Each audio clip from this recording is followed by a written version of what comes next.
À première vue, il ne s'agirait là que d'un tas de vieilles ferrailles, et pourtant, ce sont quelque part des vestiges de l'histoire tourangelle. Ce sont environ 180 mètres de rails de l'ancien réseau tramway de la ville, une histoire qui remonte à la fin du 19e siècle, époque à laquelle la première ligne était inaugurée entre le quai Paul-Bert et le carrefour de Verdun.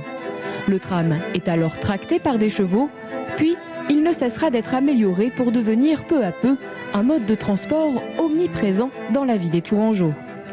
À cette époque-là, il y a déjà deux lignes qui fonctionnent. Une ligne transversale nord-sud et une autre ligne qui va de Saint-Pierre-des-Corps à l'hôpital. Puis il y a quelques ramifications, quelques embranchements supplémentaires qui irriguent la ville dans des ruelles, des petites rues.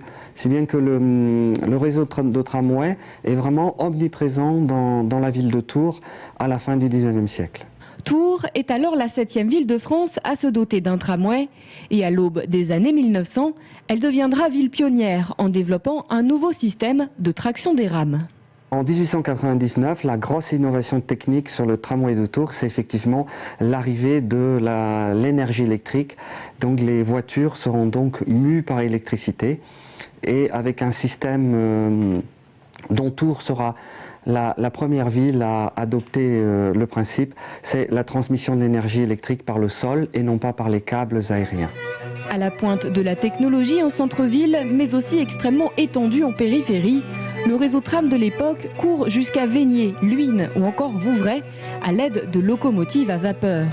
Un mode de transport qui finira cependant par s'incliner devant l'automobile. Au soir du 14 septembre 1949, celui que l'on appelait le Péril vert procéda en effet à son dernier trajet.